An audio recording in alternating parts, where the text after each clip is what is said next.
familia es originaria del departamento de Ayacucho, pero siendo específicos, somos del legendario distrito de Los Morochucos de Pampa Cangallo en la provincia de Cangallo. Y siendo todavía más específicos, la familia de mi papá es de una comunidad que se llama Pumahuasi y la familia de mi mamá es de una comunidad que se llama Huichana.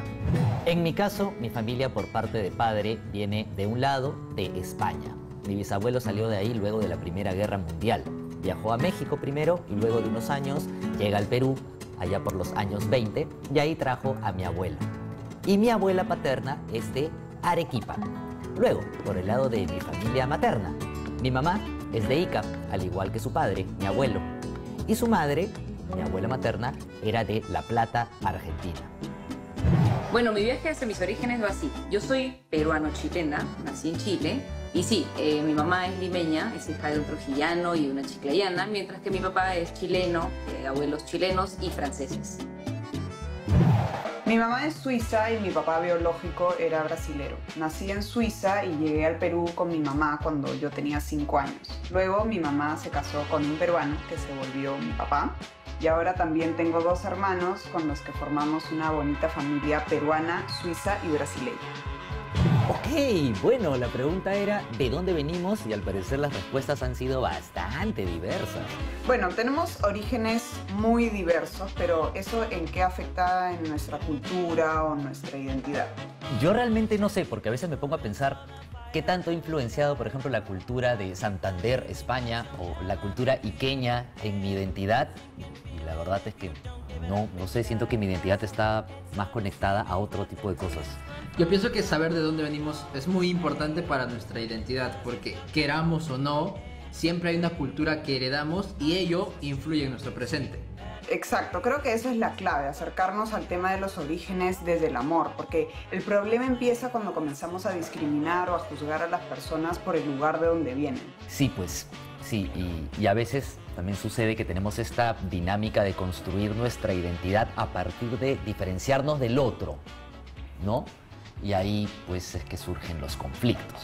En generaciones anteriores ha habido un odio hacia países vecinos por eventos del pasado.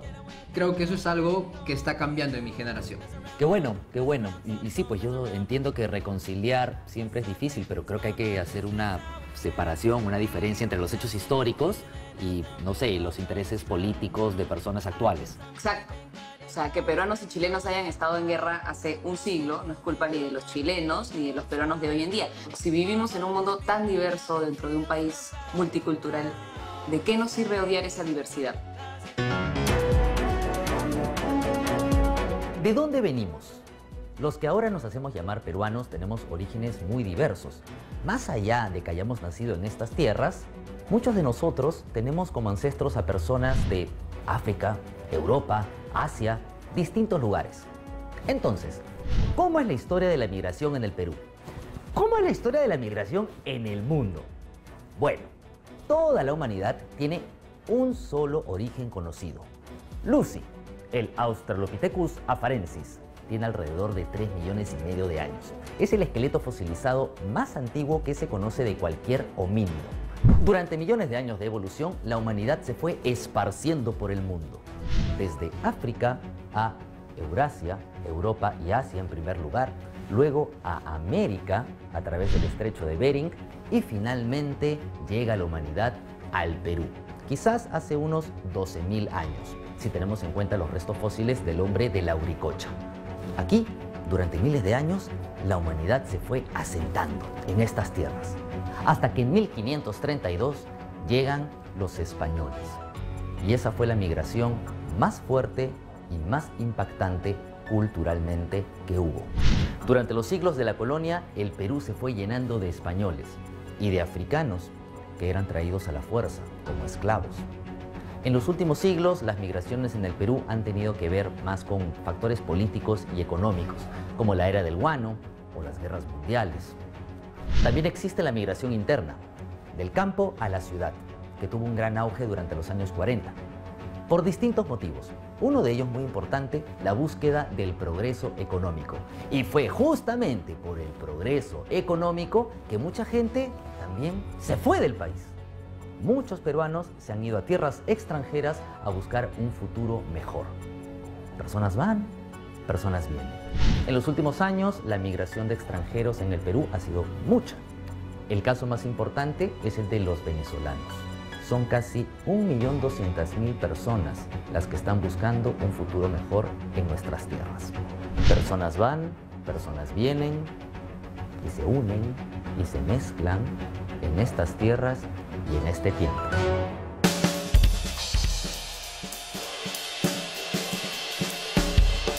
Carlos Rato Chapel es psicólogo y profesor especializado en el área de la diversidad humana. Vivió en Perú hasta los 16 años y luego 10 años en Colombia, donde desarrolló líneas de investigación en el espectro autista y otros trastornos del desarrollo. Desde hace 20 años vive en España. Realizó estudios de doctorado en investigación sobre personas con diversidad funcional en la Universidad de Salamanca.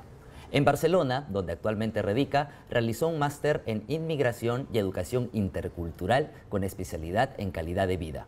Actualmente trabaja para la Generalitat de Cataluña, donde combina la labor docente y la atención psicológica a los colectivos de personas con diversidad funcional, con dificultades derivadas de salud mental y personas inmigrantes. Víctor Molina Valladares es venezolano y vive en Perú, comunicador de la Universidad de Santa María de Caracas, trabajó como jefe de comunicaciones en Amnistía Internacional Venezuela y actualmente es coordinador de movilización de Amnistía Internacional Perú.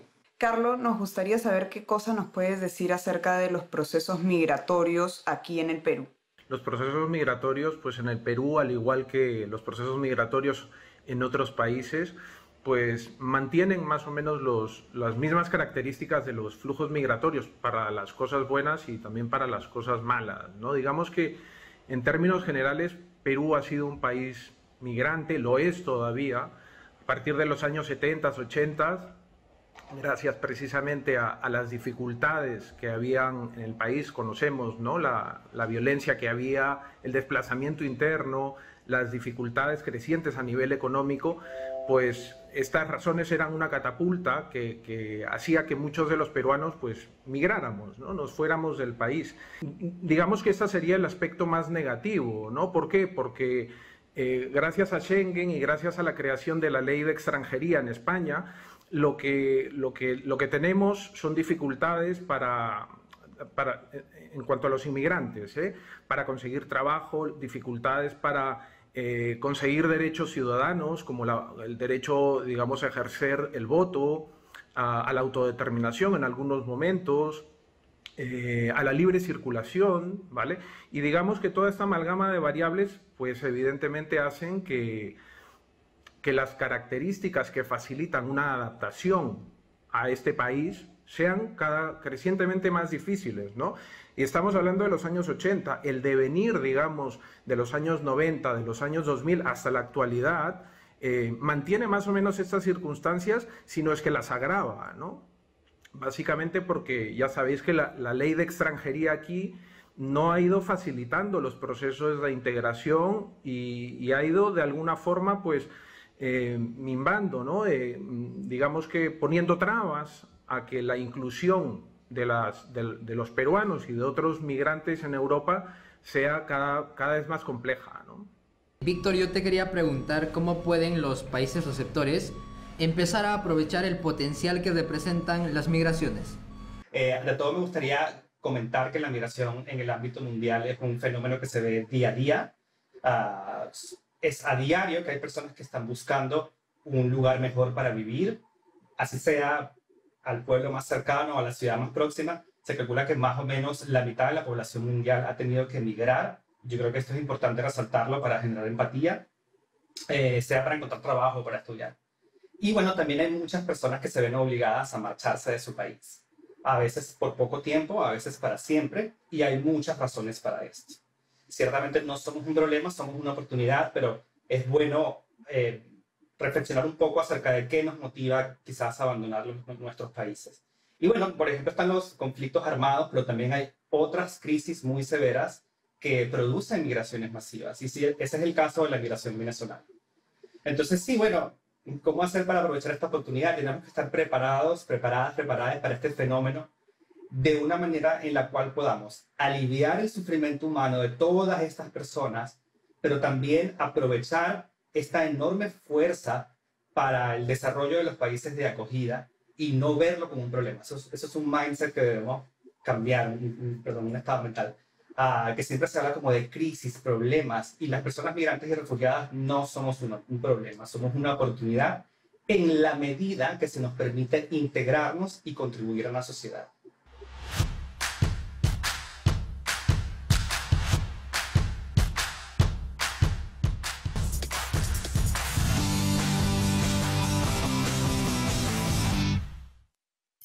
A lo largo de mi vida he tenido muchos movimientos, muchas migraciones, y todos han sido por búsqueda de oportunidades, objetivos. Recuerdo la primera vez que tuve que mudarme de mi natal Morochucos a la ciudad de Huamanga. Los primeros meses fueron difíciles porque extrañaba muchísimo a mi tierra. Recuerdo varias noches sin dormir, me quedaba mirando al techo y decía, ¿por qué no soy Goku para teletransportarme siquiera un momento a mi pueblo? Pero ya luego de un tiempo pude regresar a visitar a mis familiares, a mi abuelito, a mi abuelita, y tenía la sensación de querer abrazar a mi tierra, que mi tierra sea algo pequeño, abrazarlo y nunca soltarlo. Y luego me tuve que mudar a la ciudad de Lima por mis estudios, porque en la ciudad de Huamanga no hay la carrera de psicología. Esto ya lo tenía decidido desde cuarto de secundaria y ya tenía la idea de cómo iba a ser mudarme a Lima. Ya tenía aquí a un familiar que es mi tía, que es como una segunda madre para mí, que me hizo más fácil el proceso de adaptación. Pero ya tenía el objetivo marcado y de cómo más o menos iba a llevar y sobrellevar la situación de la universidad, el tema de movilizarme en esta ciudad tan grande, y todas las migraciones que he tenido, los movimientos que he tenido, han sido por la búsqueda de oportunidades, objetivos y mis sueños. Justo leí los resultados de la encuesta nacional del Ministerio de Cultura, Percepciones y Actitudes sobre Diversidad Cultural y Discriminación Étnica Racial. Y una de las preguntas que se hacía en esta encuesta era sobre si los peruanos y peruanas son racistas o muy racistas.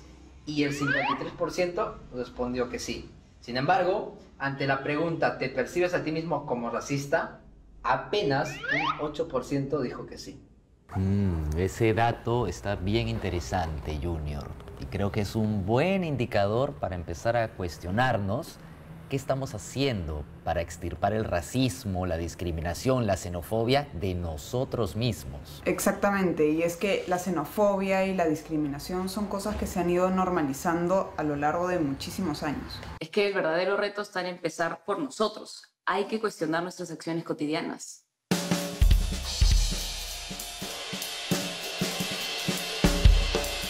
Carlo, aprovechando que eres psicólogo, yo quisiera hablar un poquito acerca de salud mental. En tu investigación, ¿qué datos has encontrado sobre la salud mental de los migrantes? Manuel, los datos son bastante reveladores, ¿no? Porque normalmente, evidentemente, frente a la expectativa de migrar y de viajar buscando el bienestar, lo que se pensaría es que la calidad de vida de los inmigrantes sube, mejora, ¿no? Y los estudios, el estudio que hicimos lo que nos está diciendo es que probablemente no es así, ¿no? No es tan claro que la calidad de vida, como mínimo hablando de España, mejore, ¿no? El estudio que nosotros hicimos lo que hace es comparar la calidad de vida de esas personas antes y después de viajar a España, ¿no? Lo que encontramos básicamente en cuanto a salud mental es que los indicadores digamos, del fuero interno, del sustrato más subjetivo, como por ejemplo la ansiedad, el estrés, la soledad, la tristeza, suben muchísimo.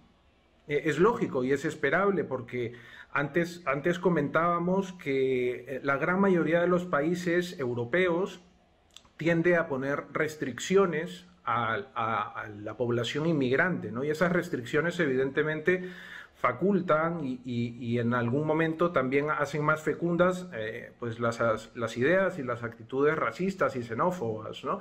Eso evidentemente es un caldo de cultivo que genera que haya mucha dificultad al momento de adaptarse a esta sociedad, ¿no?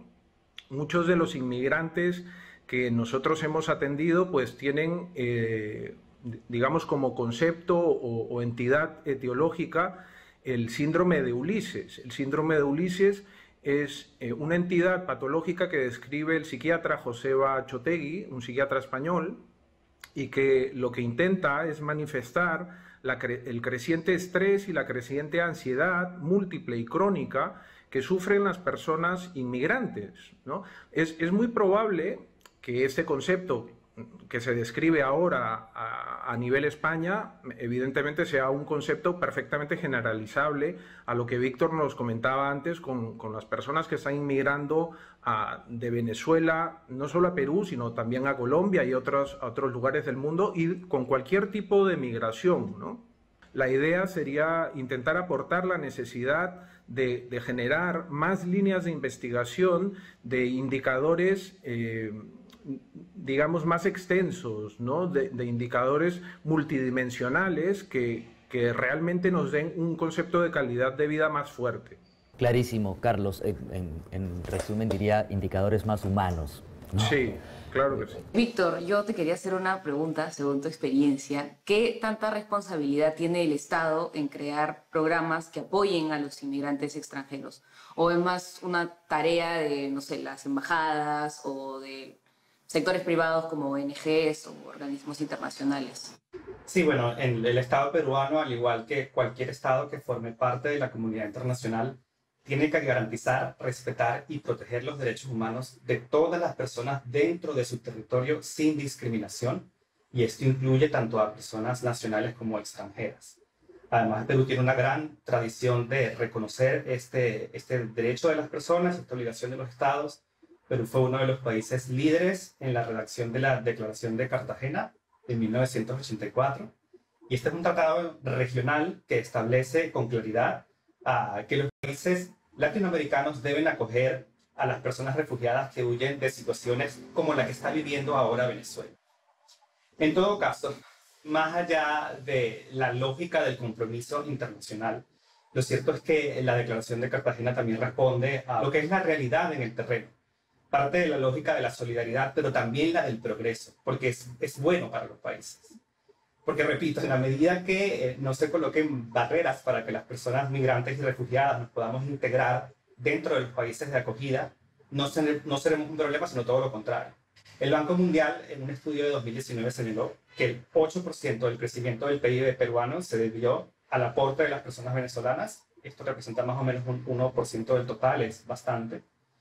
El Banco Central de la Reserva ha subrayado que la contribución de las personas venezolanas a las arcas del Estado a través de la recaudación de impuestos directos, indirectos o de la dinamización de la economía supera a lo que el país gasta de su presupuesto hacia las personas venezolanas, con lo cual asociarnos a los desmedros en la economía es una cuestión que no se sostiene con la data, como tampoco se sostiene, y lo voy a decir de una vez, la narrativa que asocia a las personas venezolanas con la delincuencia, por ejemplo.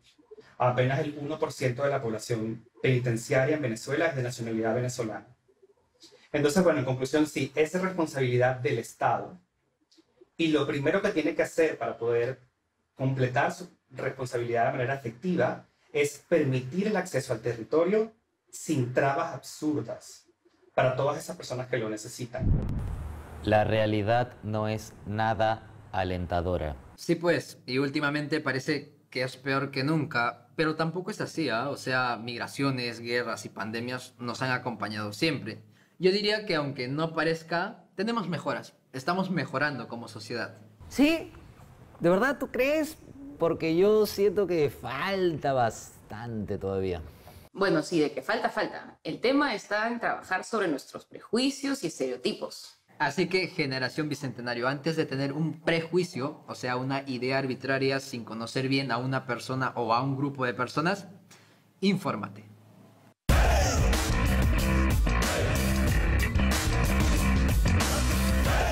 Mi nombre es Benuca Ebanán y soy artista, soy pintora y me inspiro en las tablas de Sarwa. Y mis padres se llaman Primitivo Ebanán Poma y Valeriana Vivanco Espinosa. Ellos vinieron a la capital muy joven, vinieron de la comunidad de Sarwa, de la provincia de Víctor Fajardo, departamento de Ayacucho. Ellos, para adaptarse a la ciudad, tuvieron que aprender a hablar el español, ya que eran quechua hablantes, y trabajaron en diversos oficios. Y como yo provengo de familiares artistas, todos de la comunidad de Sarwa, vivimos en Chorrillos, pero siempre mi espacio de aprendizaje fue está relacionado con ellos, ¿no? En un espacio que le llama la Asociación de Artistas Populares de Sarwa. Una de las temáticas que pinto en mis trabajos es la migración, más que todo de las mujeres, ¿no? Y cómo en la ciudad salen adelante. He pintado una serie que se llama Mujeres Sarwinas Emprendedoras a través del arte en la ciudad. También he retratado la historia de migración de mi madre y así voy plasmando también mi vida cotidiana, ¿no? Aquí en Chorrillos o donde expongo, ¿no? Entonces voy retratando esas historias que muchas personas también lo realizan, ¿no? El hecho de venir de un lugar y adaptarse a la ciudad. Somos valientes porque buscamos un futuro mejor para nosotros, para nuestros hijos y tratamos de encontrar esos lugares, ¿no? Donde haya esos espacios.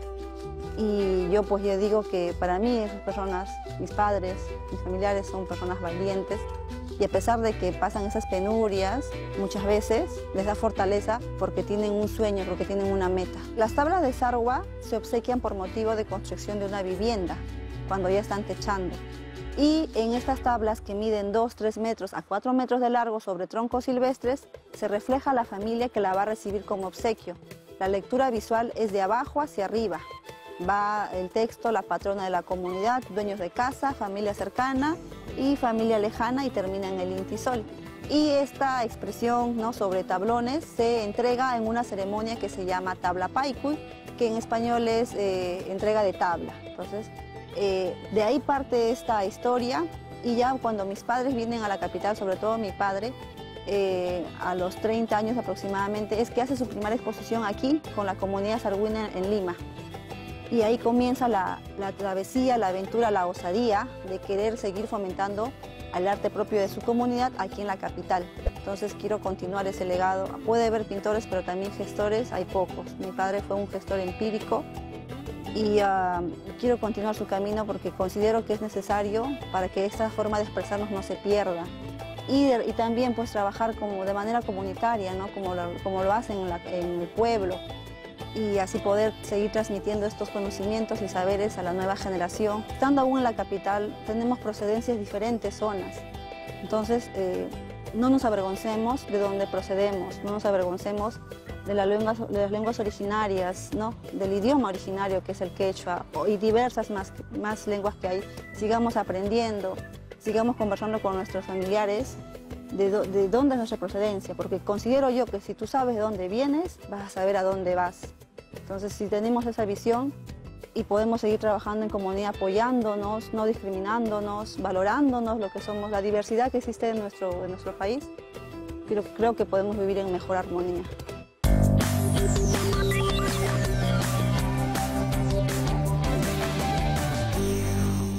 Han habido distintas olas migratorias en la historia del Perú, son muchísimas.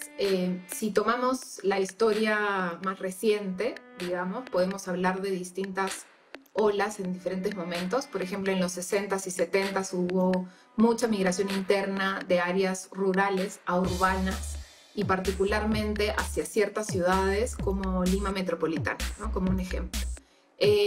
Después han habido olas migratorias también en los 80s y 90s, tanto internas, sea por el conflicto armado, por situaciones económicas, pero también de peruanos al extranjero. Incluso hay muchos peruanos que emigraron a Venezuela, a España, a Estados Unidos, entre otros países, y que migraron en calidad de refugiado o como migrante regular, digamos, para buscar trabajo. Y después han habido muchísimas olas migratorias en diferentes momentos, no solo entre ciudades, que eso quizás se mantiene y no ha llamado mucho la atención, pero también de personas del extranjero al Perú. La más saltante es Venezuela, digamos la migración venezolana por la cantidad de gente, el tiempo muy pequeño en el que han migrado y también las condiciones en las que han migrado. Pero en realidad ha habido muchísima migración de Cuba, por ejemplo, en los años 80, después en los años 2000 ha habido mucha migración de Colombia, también de Argentina, de España. Quizás son las más saltantes, pero en realidad también vienen personas de diferentes lugares al Perú. Y si bien le prestamos más atención a Venezuela ahorita, en realidad son procesos que van cambiando a lo largo del tiempo y van siendo algunos más intensos que otros.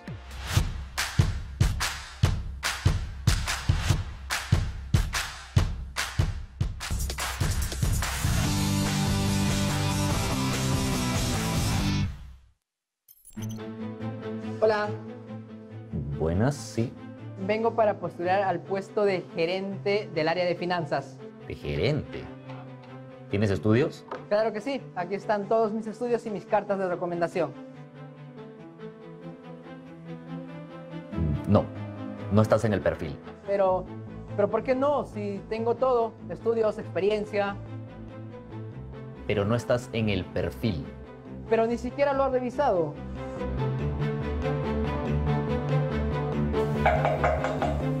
Pase. Buenas tardes, vengo para la entrevista del puesto de gerente de finanzas. Ujú. No está en el perfil. Como que no estoy en el perfil. Llamen a seguridad, por favor.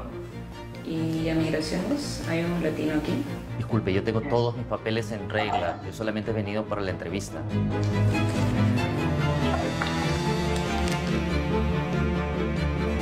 Hola, Buen día, vengo para el puesto de gerente de finanzas. sí. ¿De dónde es usted, señorita? De Caracas, Venezuela. No está en el perfil. Pero tengo los papeles y la experiencia suficiente para el puesto. No, no está en el perfil. Seguridad, por favor, acompañen a la puerta de la señorita. Pero ni siquiera he revisado mis documentos. No está en el perfil, señorita. Seguridad, por favor.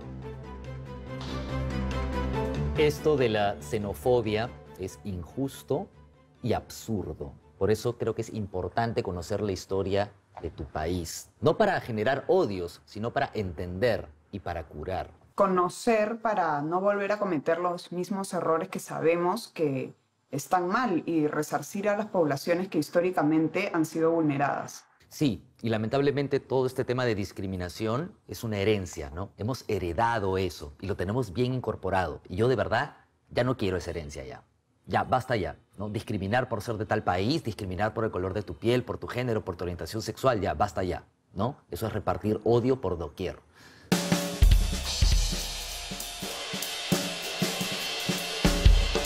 Víctor, te quería preguntar sobre los avances que se han logrado en los últimos años a favor de una cultura libre de discriminación a los inmigrantes en las ciudades. Bueno, lo primero para poder conseguir esto tiene que estar relacionado con el acceso al territorio y el acceso a derechos. Y si lo vemos desde ese punto de vista, los esfuerzos de las autoridades peruanas para acoger a las personas venezolanas han sido insuficientes e inconstantes. Primero fue el PTP, que luego lo quitaron. Ahora ya no hay más PTP, sino un procedimiento de solicitud de asilo en línea que abren y cierran cuando les da la gana. Debo decir que es un avance importante, al menos que el carnet de solicitud de asilo actualmente viene acompañado de un permiso de trabajo, y eso se lo reconozco a la Cancillería, pero el problema es que acceder a ese carnet está costando muchísimo. Yo pensaba hasta hace como 2 o 3 días que estaba abierto y lo revisé y lo volvieron a cerrar. Y puedo decir con propiedad, actualmente está cerrado y la Cancillería tiene que abrirlo. Puede haber gente con enormes emergencias en este momento que necesite entrar al territorio que no se lo están impidiendo. Y bueno, aparte, Migraciones tiene un registro paralelo que nadie sabe bien cómo funciona, está un poco desorganizado. El del año pasado y lo que va de este año, el liderazgo desde luego no ha surgido desde el poder ni del lucro, pero sí ha surgido como de las personas y de las organizaciones de la sociedad civil que han salido a la calle con una visión de futuro radicalmente diferente e igualitario. Hay organizaciones como Cruz Roja, que son organizaciones internacionales que han estado brindando ayuda y que han estado tendiendo una mano con programas en contra de la xenofobia y la discriminación, pero también organizaciones nacionales como puede ser Encuentros, que es parte del Servicio Jesuita de Refugiados y uno de nuestros aliados, que como han podido han brindado algún tipo de ayuda. Pero puede que el avance más grande en este último año y lo que va de, bueno, el 2020, lo que va de 2021, viene de las propias personas procedentes de Venezuela, que a pesar de las adversidades se han venido organizando, adoptando movimientos y modelos comunitarios propiamente peruanos a nivel comunitario, como pueden ser las ollas comunes. Y bueno, esperamos que las autoridades, que son las responsables de tomar las riendas de este asunto, puedan aprender de los aportes de la sociedad civil organizada y que se comprometan de una manera a portarse bien de ahora en adelante. Porque no hay ONG lo suficientemente grande como para sustituir al Estado. Eso es imposible. El Estado es el Estado, por eso está ahí y tiene que cumplir su función. Carlos, te quería hacer una pregunta también. Quería preguntarte qué avances positivos se han logrado para ir limando las dificultades de este fenómeno para los peruanos en Europa. Mira, al igual que lo comentaba Víctor antes, aquí desafortunadamente a nivel, digamos, macrosistema, las leyes han variado muy poco y cuando han variado a peor. Hay que decirlo con bastante rotundidad, ¿no? Por lo tanto, si vamos a hablar de positivismo y de áreas de mejora, seguramente las encontraremos en barrio, en comunidad y probablemente pues, en la capacidad de adaptarse de la misma persona, ¿no? del mismo inmigrante. Digamos que nosotros cuando vemos migrantes peruanos lo que vemos son grandes luchadores, ¿no? Que frente a todas las adversidades pues intentan salir adelante, ¿no? Lo que sucede es que el contexto, como decía antes, el macrosistema no es un macrosistema que esté favoreciendo la igualdad, la convivencia, sino todo lo contrario. Y en este sentido, mientras Víctor hablaba, pensaba qué gran oportunidad tiene ahora el Perú, ahora mismo, de mirar lo que está sucediendo en Europa y de aprovechar la gran oportunidad para generar realmente leyes de extranjería organizadas, pero que fomenten sobre todo la inclusión. No que fomenten el aislamiento, la segregación, la discriminación negativa, la asimilación, ¿no?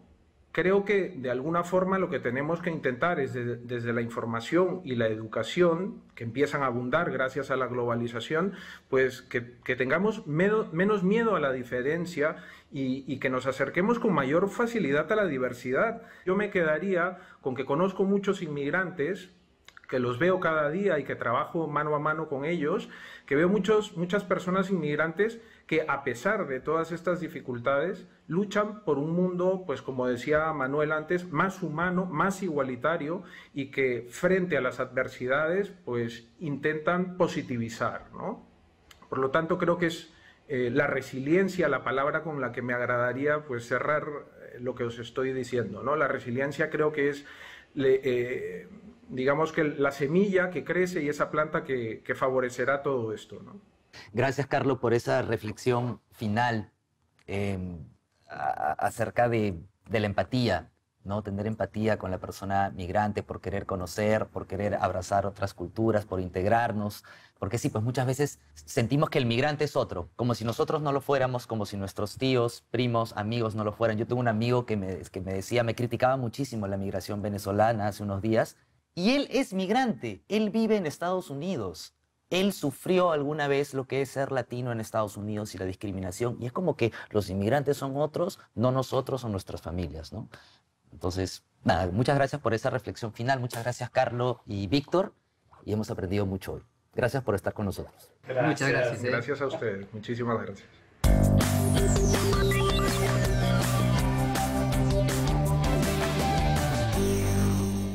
La migración se puede clasificar de diferentes maneras. Las más saltantes quizás son 4, ¿no? La primera es que varía, depende de los motivos de migración. Los motivos pueden ser económicos, por ejemplo, la búsqueda de nuevas oportunidades o mejores oportunidades de ingresos, y pueden ser laborales, también búsqueda de nuevas oportunidades de trabajar en cosas distintas. Puede también ser una migración por estudios, puede ser también una migración por temas personales, por ejemplo, migraciones relacionadas a la mudanza de una familia o relaciones de pareja. Y también pueden haber migraciones que no tienen ningún motivo en particular de búsqueda de algo en el nuevo lugar, sea un país o una ciudad distinta, sino que dependen más bien de la necesidad de salir del lugar en el que estoy originalmente. La segunda clasificación es la clasificación de migración forzada versus no forzada. ¿Qué significa esto? Que cuando estamos hablando de migración forzada es porque nos referimos a personas que tienen que salir del lugar donde están, no de manera voluntaria, sino porque no les queda de otra. Normalmente este grupo son personas que huyen de las ciudades o países donde están por motivos de amenaza, ¿no? De amenaza de diferentes tipos. Puede ser amenaza de violencia, guerras o conflictos, o puede ser también por la destrucción de un lugar, muchas veces por factores ambientales. Después está la migración no forzada, que es la migración voluntaria, es decir, la persona decide moverse del lugar donde está, por diferentes motivos, como los que hemos visto en la primera clasificación. Después está la tercera clasificación, puede ser, está relacionada a la planificación, es decir, migración planificada versus migración no planificada. La migración planificada es en la cual yo tengo el tiempo para poder tanto planificar mi viaje, es decir, cómo voy a viajar, a dónde voy a ir, como también para cerrar cosas, por ejemplo, cerrar cuentas de banco, poder despedirme de mi familia o de las personas que quiero, poder dejar la casa en la que estoy. Y la migración no planificada es la migración que usualmente tiene que ver con la migración forzosa, puede ser por amenaza, en la que yo no tengo tiempo de planificar mi salida del lugar de origen, sino que tengo que salir rápidamente. Usualmente son personas que toman un maletín, una mochila y tienen que salir en unas horas de su casa. Las condiciones de migración, la capacidad de adaptarte al nuevo lugar y también los efectos psicológicos van a variar muchísimo en función a estos tipos de migración. Es decir, una persona que tiene una capacidad de planificar su viaje, que puede tener un objetivo en el lugar al cual está yendo, y tiene una capacidad, digamos, de no romper su familia, quizás al momento de migrar, va a tener quizás mejores condiciones y mejor capacidad de adaptarse y menores efectos psicológicos que una persona que está migrando forzosamente, por ejemplo, que está migrando sin poder planificar por el nivel de amenaza, o está migrando con condiciones de vida o dejando condiciones de vida complejas en el lugar en el que está.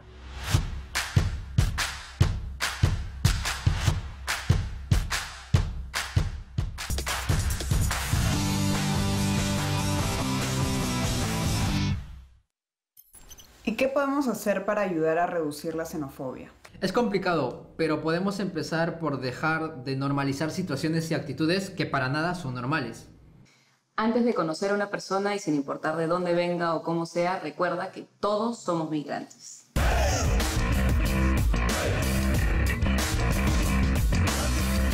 Quería preguntarte un poco sobre cómo era la situación de tus padres antes de emigrar. Me contaron que tus papás son de provincia, ambos. Sí. ¿Sí?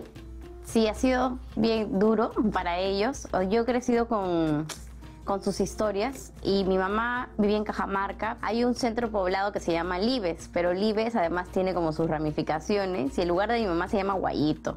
Entonces es un lugar donde había mucha pobreza, eran 9 hermanos, mi mamá es la mayor, entonces ella decidió salir a los 12 años, salió a Chiclayo primero. Y ella siempre cuenta que es su desesperación de ver que la comida se acababa, que no podía estudiar, que como mujer le tocaba casarse a los 15 años, ¿no? y quedarse en la chacra, y ella no lo veía como una posibilidad, ¿no? Escuchaba cuentos de Lima, entonces como quería venir a Lima para estudiar. Y mi mamá, con todo lo que iba ganando, enviaba para sus 8 hermanos para que pudieran tener una mejor vida. Claro, qué lindo, ¿no? Y creo que es la situación de muchos inmigrantes en el país que vienen a Lima buscando mejorar, buscando crecer o tener más oportunidades quizás, ¿no? Y para ti, ¿cómo ha sido ser hija de migrantes? Los primeros 7 años yo me acuerdo que mi papá decía todo el tiempo que era de Huancayo, porque él tenía vergüenza. Y yo, ¿qué pasa? Que yo encuentro su libreta electoral y veo, y no decía Huancayo por ninguna parte, pues 7 años sabía leer. Y decía Patay, Tayacaja, Pampas, Huancavelica. Entonces decía, papá, le llamé. Tú no eres de Huancayo, eres de Huancavelica. Mi papá como se palteó, ¿no? A mí me han creado como con esa nostalgia, creo, de... A veces he sentido que no perteneció a un lugar, ¿no? Porque, claro, acá igual es que es como si hubieran hecho los dos un pueblo, porque igual hay sierra, pero tienen un poquito de cada uno. Mi papá también mucho tiempo no escuchaba la música de su pueblo, hasta que yo tenía 12 años, creo, que fue que comenzó, y ahora no hay día en el que él no escuche Santiago. Todos los días pone su Santiago y se pone a... Mi mamá sí siempre ha sido muy orgullosa de los cajamarquinos. Tienen una cosa que se ven y dicen, paisita, paisita, se reconocen. De lejos se reconocen los cajamarquinos. hay como una sensación de orgullo todo el tiempo. Entonces eso sí, los huaynos de Cajamarca, el indio Maita, sí, ¿no? Con mucho. Y a mi mamá además le gusta la música del folclore latinoamericano. Entonces yo he crecido como boliviana también, escuchando morenada, diablada, zampoña, viento. Entonces todo eso está como... Y con la sensación de bailar guaylas, cuando comencé a viajar, es como de ir a viajar a la sierra, ¿no? Y sentirme como, ahí es, ¿no? Y tú, Hilda, ¿tú te sientes identificada como limeña? ¿Como qué? Porque sé que tienes un unipersonal por ahí también sobre la identidad. ¿De qué hablas en este unipersonal? Yo he pasado por varias etapas ya.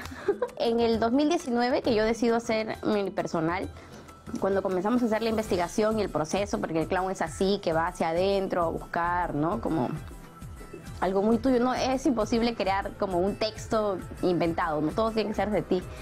Entonces toda la búsqueda comienza a salir con cosas muy mías, ¿no? Y que habían estado ahí como escondidas para mostrarlas. Ahí encontré como que quería reconciliarme con mi abuela que había muerto, mi abuelita quechohablante, el usar también era como, siempre me ha gustado igual como payaso usar las faldas así, ¿no? Y decir que vamos a usar polleras, sí, vamos a usar polleras. La música, ¿no? La música que íbamos usando también, toda era como la que te decía, esta que me ha acompañado durante la niñez, eso que es como Puno, Bolivia, el carnaval de Cajamarca y el Santiago, ¿no? Entonces se fue matizando con eso y luego comenzamos a meterle un poco de quechua también y al final, claro, nos dimos, era como eso, pues salió porque estaba ahí, ¿no? Y es una payasa que tiene un conflicto, que quiere decir que es limeña, pero y que ella no es chola, que los serranos son sus papás, que ella no es, ¿no? Y se siente así, ¿no? Porque siente que por eso la discrimina, que nadie la quiere, que no tiene novio, ¿no? Como todo le echa la culpa a eso. Y luego aparece una presentadora de televisión que resulta ser ella misma, ¿no? Así en el clown. Y que ella es la que le va a ayudar a encontrarse, a reconectarse, ¿no? Dándole como tareas, dándole oportunidades, ¿no?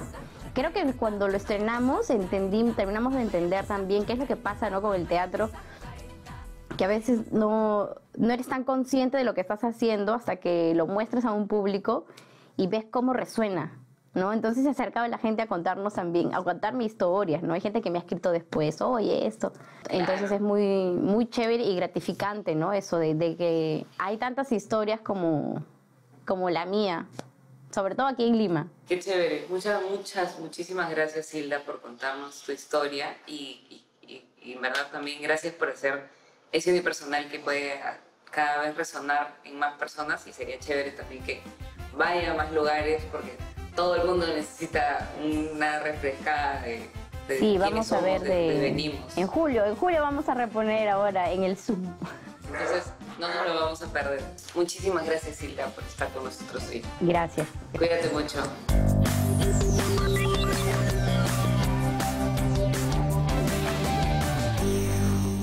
Lo primero que hay que entender es que la migración va a seguir sucediendo y en el último año hemos visto nuevas olas migratorias que no habíamos visto antes. Por el virus COVID-19 han habido varios procesos migratorios que no sabemos en realidad cuán permanentes sean y cuán grandes van a ser.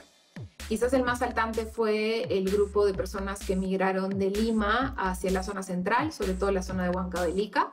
También hay procesos de migración de áreas urbanas a rurales, hay procesos de migración entre ciudades, personas que están migrando sea por motivos familiares, sea volviendo a sus lugares de origen o por motivos de salud o de trabajo.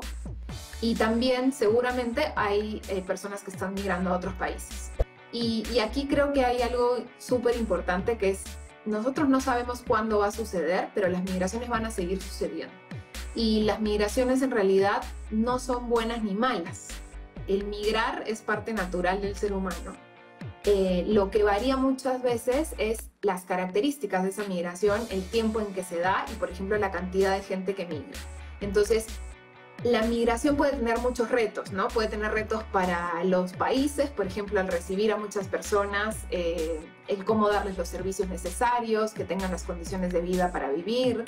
Pueden tener muchos retos legales, pueden tener retos para las mismas familias o las personas que migran. pero también tienen muchas ventajas.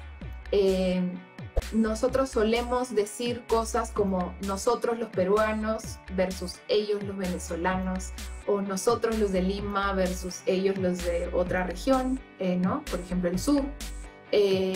Pero nos olvidamos de que nuestra propia identidad está construida en función a nuestra historia, y nuestra historia está construida en función a migraciones. Entonces, muchas de nuestras expresiones culturales hoy en día, por ejemplo, de música, de cultura culinaria, de arte de diferente tipo, o incluso de emprendimientos, de negocios, están teñidos por la migración. Entonces, la migración puede tener un efecto bien interesante y bien positivo, tanto en generar productos o generar servicios o mejorar las condiciones de vida de las personas, como también en ampliar nuestra forma en la cual nos vemos a nosotros mismos, en la cual vemos al mundo y cómo convivimos con otras personas de diferentes características. Si eres víctima o testigo de un acto de discriminación por motivos étnico-raciales, puedes reportarlo en alertacontraelracismo.pe, donde recibirás asesoramiento para hacer ejercicio de tus derechos. Todos estos reportes ingresados a la plataforma contribuyen a visibilizar el racismo y la discriminación como temas importantes en nuestro país y vigentes. Además, esta información le ayudará al Estado a detectar los lugares de mayor ocurrencia y así mejorar las políticas públicas. Sé parte del cambio por un Perú libre de discriminación. El asunto nos tiene que importar. Cuando yo veo un acto de discriminación me indigna un montón. Como hemos visto a lo largo del programa, la xenofobia solo perpetúa desigualdades. Y estoy seguro de que queremos un país mejor, sin odio. Un país que nos haga sentir orgullosos. Es que el enemigo no es el que tiene una bandera diferente.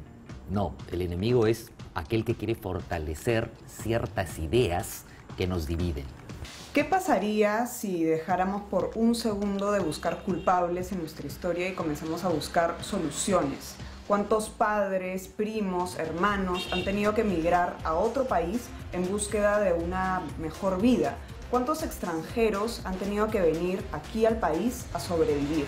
¿Acaso ellos no son el espejo de lo que nosotros en algún momento también hemos sufrido? Si cambiamos ese chip y comenzamos a aceptar en vez de rechazar, a unir en vez de dividir, a transformar en vez de destruir, quizás al fin podamos vivir en un país más justo. Agradezcamos a cada cultura que nos nutre y nos hace más diversos, porque todos tenemos un origen común en Lucy y terminaremos también como ella. Somos huesitos y terminaremos hechos huesitos. Polvo somos y en polvo nos convertiremos. Chao. Muchas gracias, Generación Chao. Bicentenario. Chao. Chao, chao.